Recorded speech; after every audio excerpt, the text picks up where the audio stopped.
Welcome to the Leadership and Success Podcast with your host, Coach BZ. If you need to develop into a better leader, this podcast is for you. If you want to achieve a greater level of success, this podcast is for you. His mentor, Dr. John C. Maxwell, said it best: everything rises and falls on leadership. We hope to inspire you today and provide you with an insight that has the potential to positively impact the trajectory of your life. Welcome to the Leadership and Success Podcast.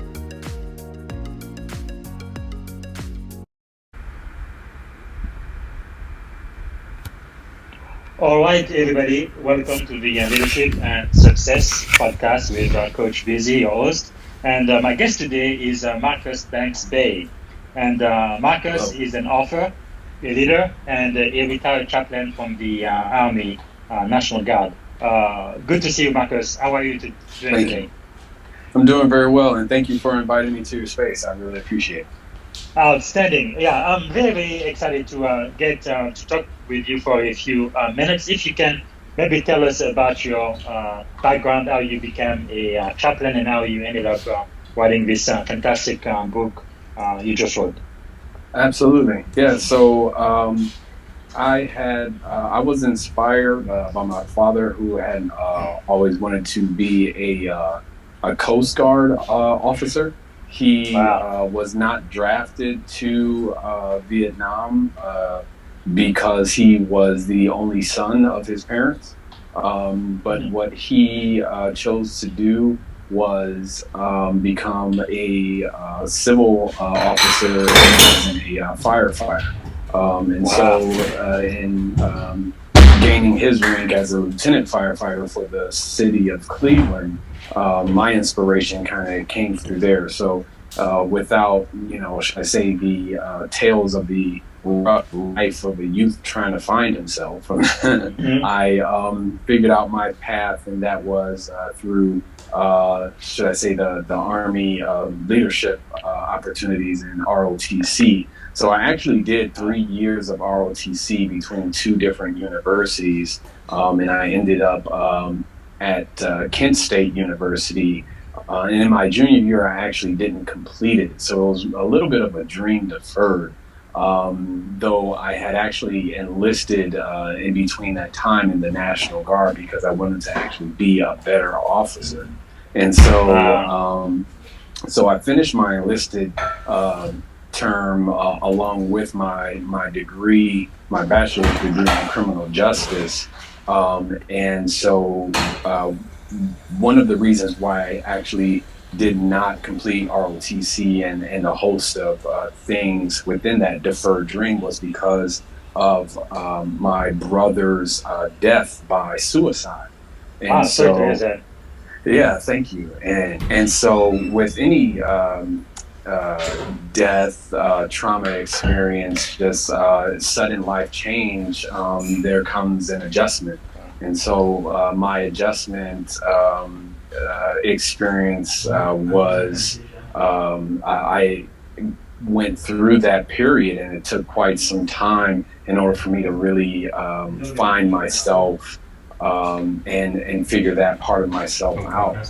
And a piece I wanted to hone in on was I didn't really receive a whole lot of support from my National Guard unit at the time. We had just entered this war on terror. 9/11 had taken place. Everybody was in this state of shock crisis, and nobody really knew how to react or respond to that crisis, let alone knew how to support individual soldiers' families who were experiencing their own crises. And so, with having if you will, a spiritual kind of communal and clinical career orientation, I was inspired to go back into the Army as a chaplain, even though before I was kind of soul searching, social work side, but that really wasn't it for me. I wanted to combine the spiritual aspect with that, and I landed on chaplaincy. So that was it for me, and that was at the age of 30 or 31 years old. Wow. So when you first joined the Army, then what was your rank initially? I entered at the age of 19 as a PFC, so E3. And that was because I had already had 2 years of ROTC. Wow, I see. And what was your MOS? I guess that's what you guys call it, right? Yep, mission, occupation, specialty, right? So my MOS, at the time, it was 74 Bravo, right? So that was, and then they switched all the numbers and all that other stuff. It really doesn't mean anything outside of the notebook that it's transcribed in, but it switched over then to 25 or 24 Bravo. The 24 series was communications, computers, and so Signal. And so within Signal, I was the IT specialist, systems and database administration. So basically, I learned how to build a computer from the on the board, how to install everything from memory to operating system to network line and crimp cable, and now I think that's even relevant because it all just comes like pre-crimped and everything. I mean and so then that rare utility skill of logging into MS-DOS and running your TCP/IP and doing all of that, from the routers and all that stuff. It's pretty much antiquated. Wow, that is pretty amazing. So 11 years later, you become a chaplain, so an officer. And I'm assuming the Army helped pay for your bachelor and your master's degree. Believe it or not, yeah. And I had just done that, the bachelor's, that was just, excuse me, that was just, if you will, an icing on the top. Because I didn't go for the purpose of getting my school paid for. It was because I really just didn't want to fail as an officer or as a leader. And I wrote in my book, it was because we were doing a night land nav course, and essentially my protractor was turned upside down. And so me and my battle buddy, I don't think we got off of our night land nav course until maybe about like 1:30 or 2 in the morning, and we were all scraped and bruised and everything else. Because I was the leader, this 19-year-old, second year ROTC student who had an upside down protractor. Wow, what an experience! Wow, this is quite amazing. Some of the things that we go through, the experiences we have, kind of shape our future, the decision you make, and then the person you want to become. So it looks like you did get your Bachelor of Justice in 2005, and then I guess 10 years later is when you earned your Master of Divinity from Liberty University, right? Correct. Wow. And I went into that not even recognizing only when, should I say, a year into it and I'm struggling, did I understand that it's one of the hardest degrees that somebody can really partake in. And I'm just like, I'll just do it because that's what's required. And then I'm there pulling my hair out because I'm like, I don't know what I got myself into. Wow. Really fascinating. And so when you became a chaplain, I'm assuming you were like an O1, which is for the Army, second lieutenant, right? Second lieutenant. So what was your last rank enlisted during the transition? So I was a E4 promotable. Wow. Yeah, so yeah, I got out as an E4 and I was getting ready for, the E5 trials, if you will, and all that stuff. And pretty much at that time, again, it was during a period of some pretty deep depression, if you will. I was stuck in a trauma state with a lack of awareness because, again, it was about a good year and a half after my brother had completed suicide, and I was just really trying to understand my place in things. My brother and I, we were very close. He followed in the footsteps of my father, so he was a firefighter as well. And so being the single son survivor of my parents and trying to pick up a whole lot of pieces, it just made it very difficult. But again, it really allowed for me to gain a lot of perspective. And my daughter, who is my oldest now, I had to make the decision to orient, my purpose towards her. Who she is 19, she's turning 19. She's 18 at UC Riverside, Wow. and she's going to school due to my military service, so all of it really comes into a full circle with it. Yes. Wow. So I am really imagining your family definitely helped you kind of go through the dark time. Yeah. Kind of process. And I can't.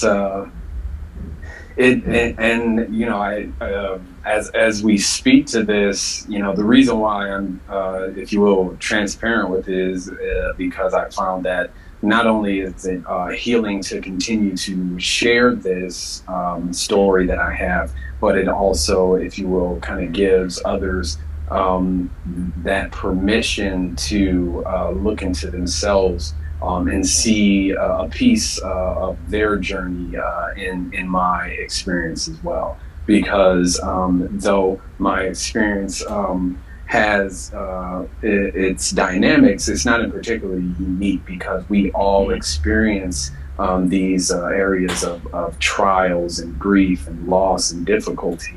And if you will, I was supposed to be, according to my plan, right, 21 turning 22, being commissioned as a second lieutenant. However, it ended up being 31, about to turn 32. So it was a decade later, and at one point in between, I didn't even believe that it was going to happen.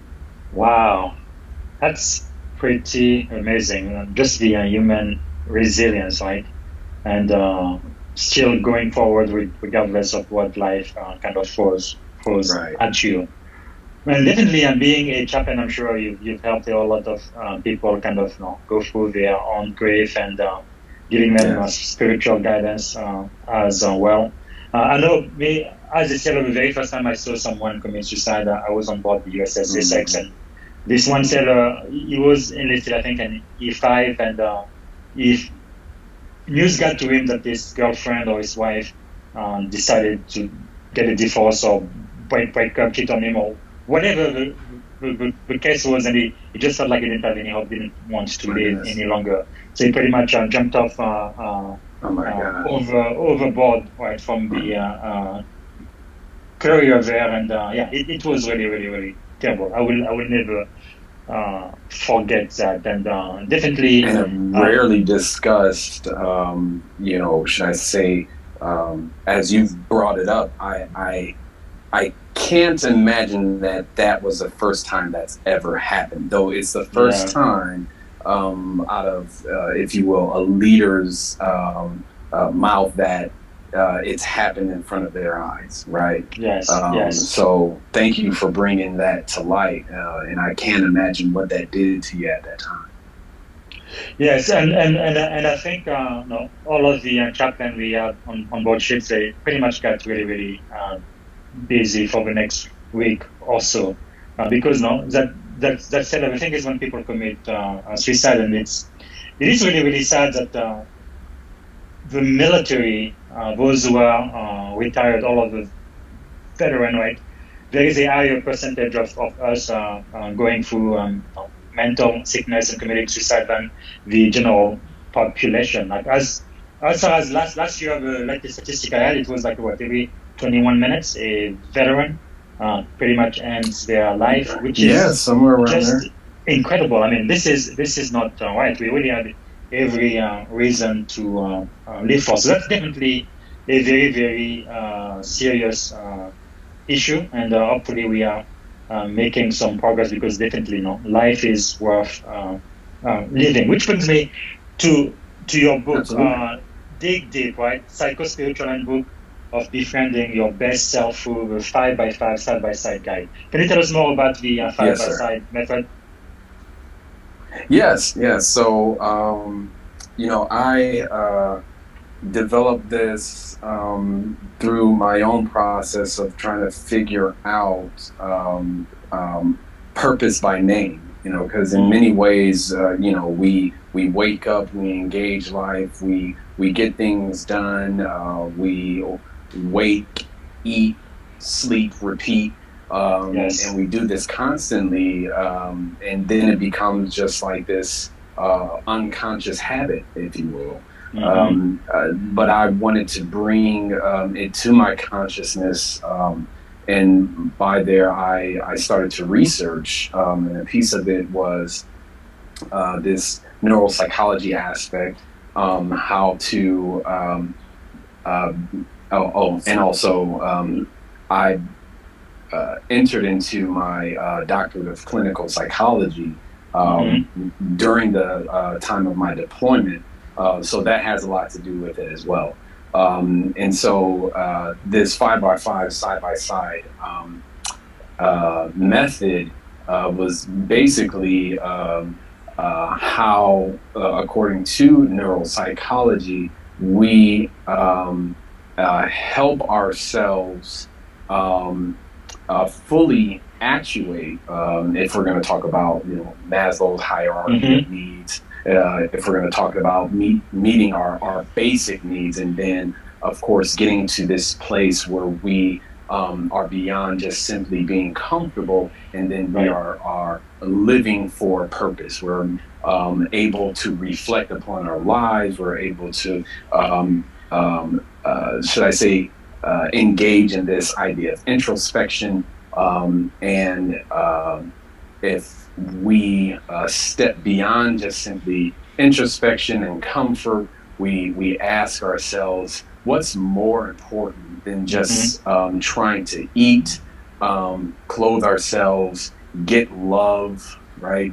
Yes. And live beyond the basic essentials. And so through all of that research and whatnot, and also with my very skillful wordplay and rhyming skills, Mm-hmm. because I'm a poet at times, I came up with faith, family, friends, fitness, and finances, because these are the things that keep people awake at night. These are the things that we constantly find ourselves pondering, the questions of Yes. why, Mm-hmm.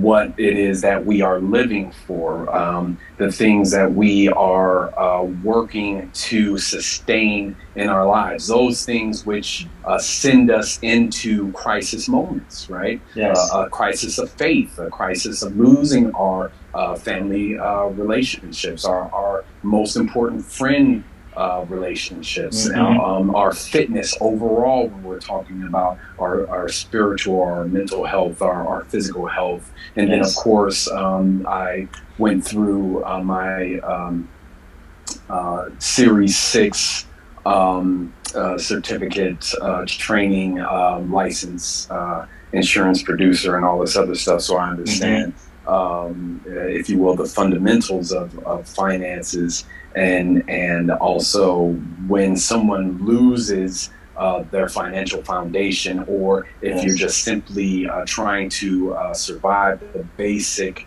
When you look at, and this is also coming from my criminal justice background, many of the crimes in the Western culture stem from this basic need of survival when you are looking at it.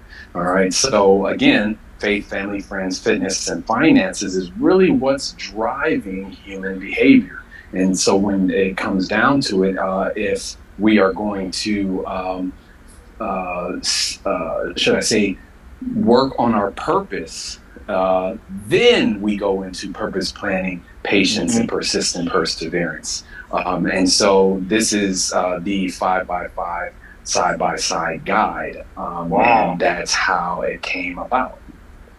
That's very cool. I think this book is quite timely, especially I guess we're still in the middle of this pandemic, right? Which kind of in the US started in March of last year, right? More than 600,000 people died, and people started working from home. Especially at the beginning, we were not exactly sure what was going to happen. A lot of uncertainty, a lot of fear, and I think now they're talking about the great resignation, because people have really thought very hard about what life is all about, and why do they go to work, why do they have to work, and what type of work they want to do, right? So I feel like now more than ever, in our modern history, people are really trying to be fully aligned to their own core value, and kind of find out exactly what is important to them, not just what society is telling them is important. But I really like that you do have finances as part of the method, but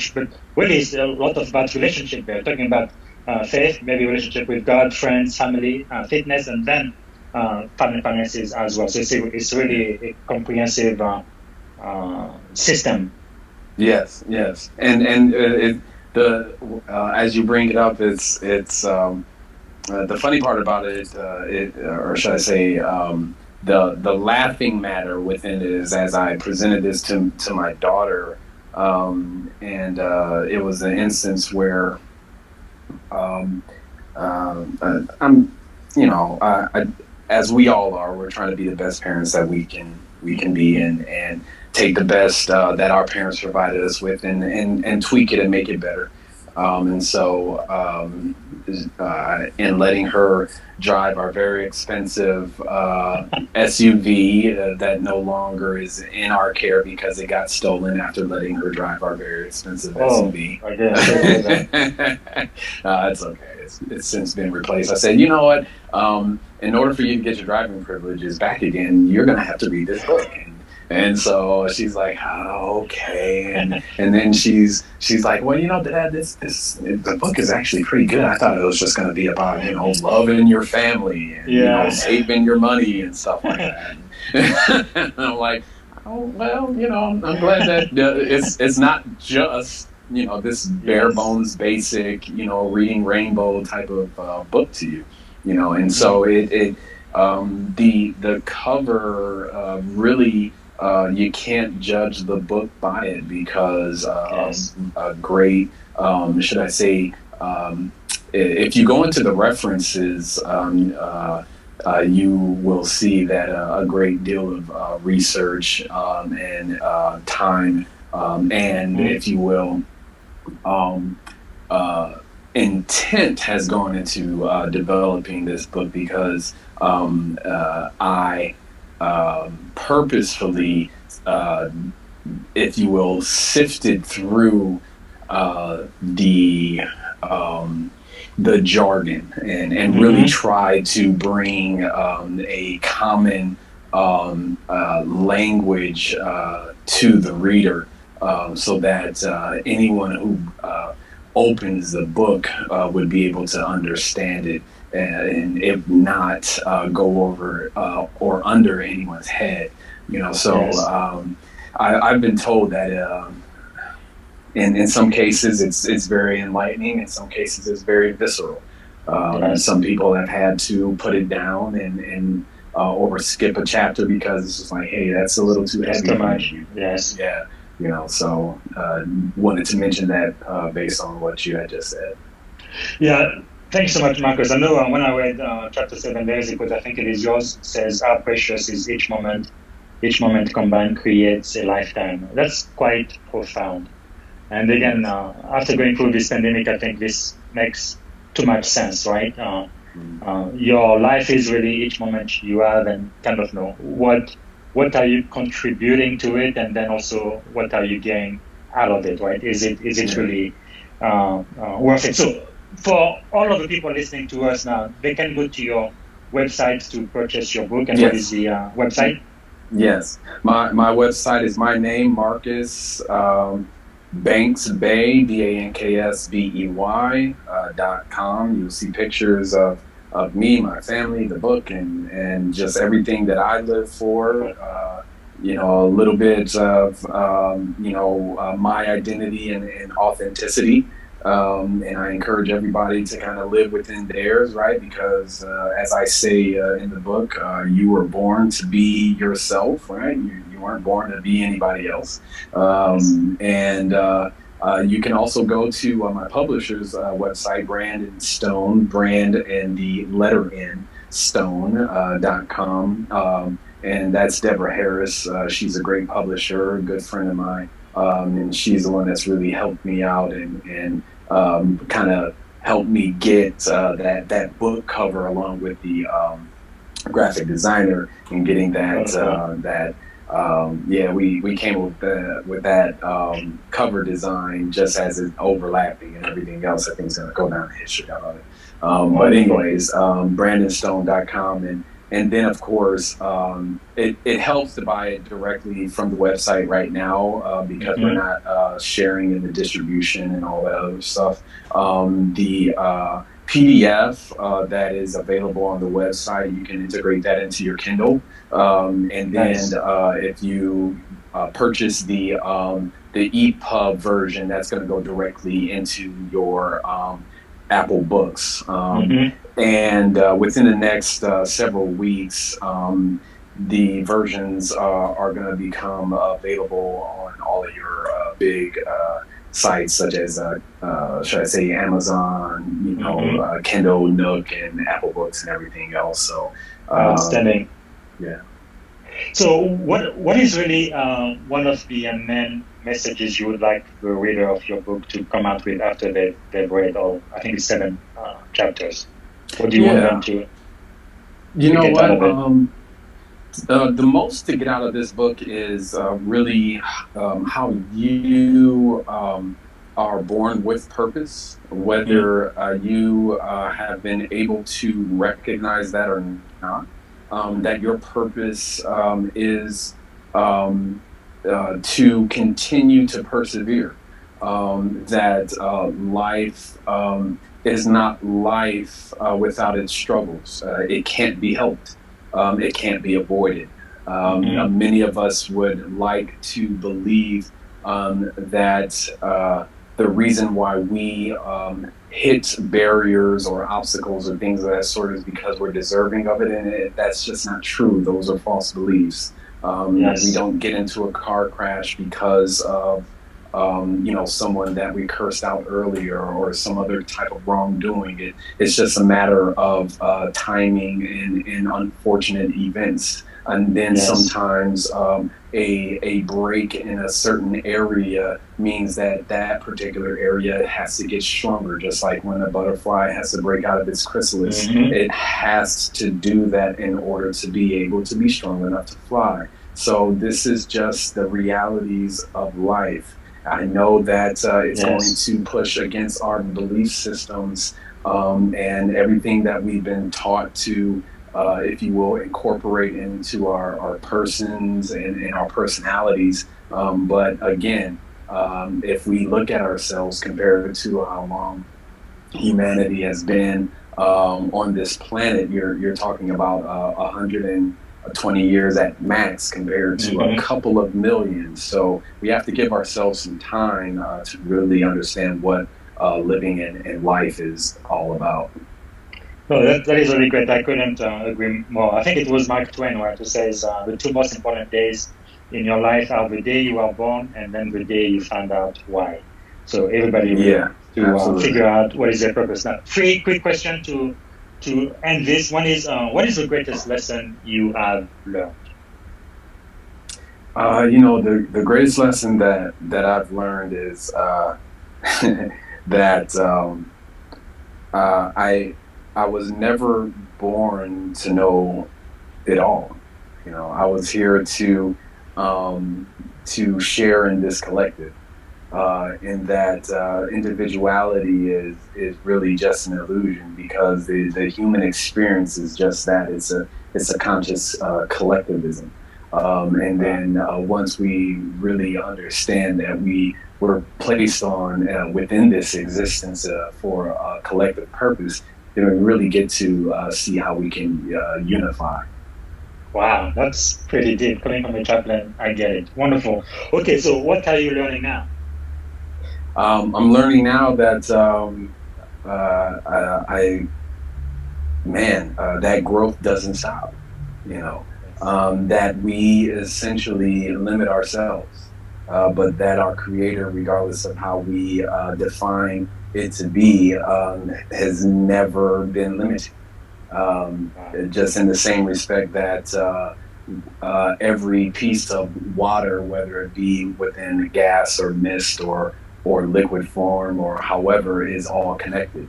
If you can visualize that, then your potential is absolutely grand. Wow, that is wonderful. And then the very last question is, how has failure shaped your life? I used to believe that failure meant that I couldn't achieve. But it actually means that I'm bound to be successful. Failure has showed me what my limitations